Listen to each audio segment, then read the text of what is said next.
hinge on the main reflector. Right now I'm going to cut this overage of reflector material that I got off of here to make the two side panels on the reflector. So I just clamped down one of those edgings that we're using for our edging with my little hand clamps, little pony clamps, and using the grease pencil again and tracing the midline from corner to corner, because we want triangular corners.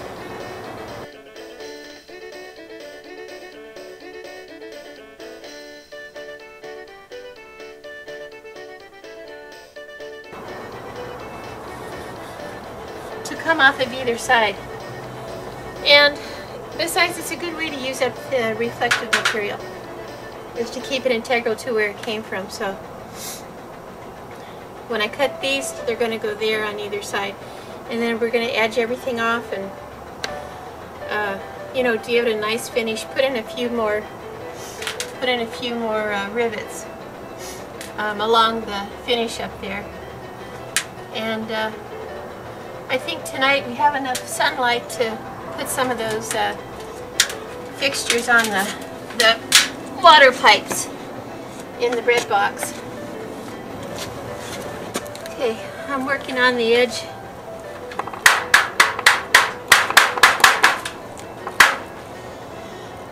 I found this nice little tool in one of the toolboxes. It's a plastic or polymer, I don't know. But it's a nice soft little tool. It doesn't seem to be banging up any of the white finish that I have on this, which is nice.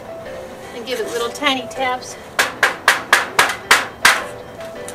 I also used it to smooth out the first layer of the folded over tin before I put this edging on. It seemed to do a pretty good job. I know that tinsmiths use things called slappers.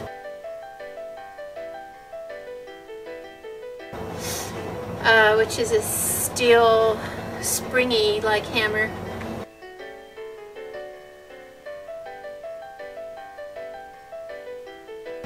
To straighten and smooth, but I don't have a slapper, so I had to use what I had. That seems to be doing a fairly decent job. So I'm taking my pony clips, and since I won't be drilling anymore tonight, since the sun's almost down, I'm just going to clip the edging onto here to keep it in place until tomorrow. And I'm going to do the same same thing over here. And of course I have to trim this on that side. But that'll put a nice finish on the edges of my reflector panel. It's pretty dark. I'm hoping you can see this pretty decently. I'm going to try this shark bite fixture here. It's got a alert code on the inside. You got to pull that off.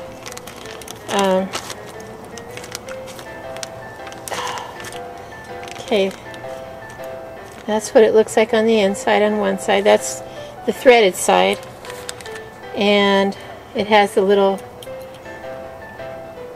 shark bite emblem on there, and then inside there's those teeth that I was talking about that grips onto your copper pipe. Again, we're doing the water on the shark bite. It's 3/4 in, 3/4 out. Okay, and we got our pipe dope. You got to make sure that's,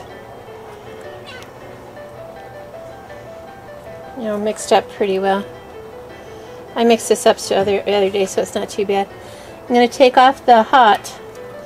The little piece of duct tape I stuck on there that said hot. We know that's hot because that's the way we positioned our tank. And the instructions I read on a couple different how-to sites said you want to be sure not to get the first 2 threads covered in pipe dope, because that pipe dope may carry through into your tank after you get it screwed on. So I got to stay away from the end a little bit. All the way around. And you remember your tank's going to be holding a lot of pressure. So you want to make sure you do everything slowly and thoroughly. With me, because all this is pretty new for me, I'm really slow. But I've been told I am thorough, so I guess that's a trade-off. Excuse the back of my head there a minute, I'm checking underneath. There we go. Okay. That looks pretty goopy. Or dopey in this case. And we'll use our threaded end. This is supposed to fit. Now, the little blue ends that you saw on there was dielectric fixture, which means you don't have to worry about mixing metals like galvanized pipe and brass, galvanized pipe and copper. Copper sets up a pretty good reaction, I've been told. Anyway, so I'm going to get a little wrench and screw that on a little tighter, and that'll be one fixture for tonight, and I think that's probably going to be it because the sun's almost all the way down. Rascal, did you take my wrench? I found this one. I haven't tried this one on this kind of a fixture yet. We'll see how it goes. I always called these monkey jaws. I'm not sure what anybody else calls them, but they're adjustable. Oh yeah, that seems to be working okay. And the main thing to remember, they said, is once you get it on there, don't back off the threads, because you ruin all that nice layer of doping that you put on the pipe.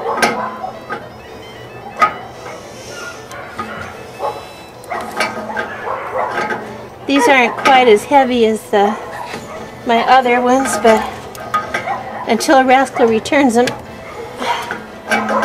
we'll have to make do.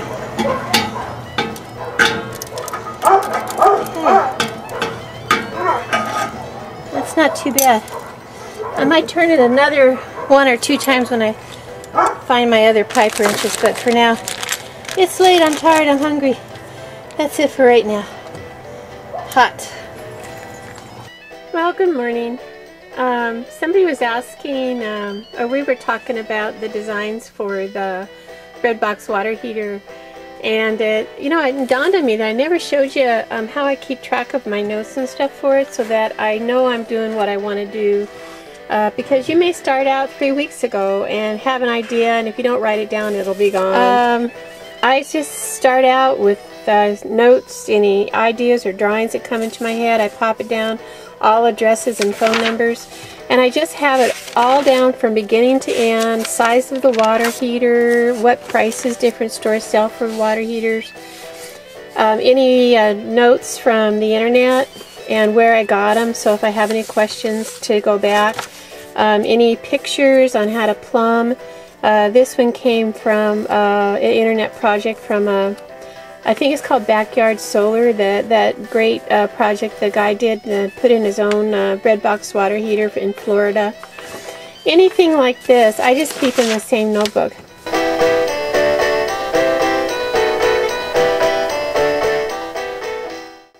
So what I did was I took a extension cord that's a lot lighter weight, and I wrapped it around there instead of the garden hose. They're called cable cuffs.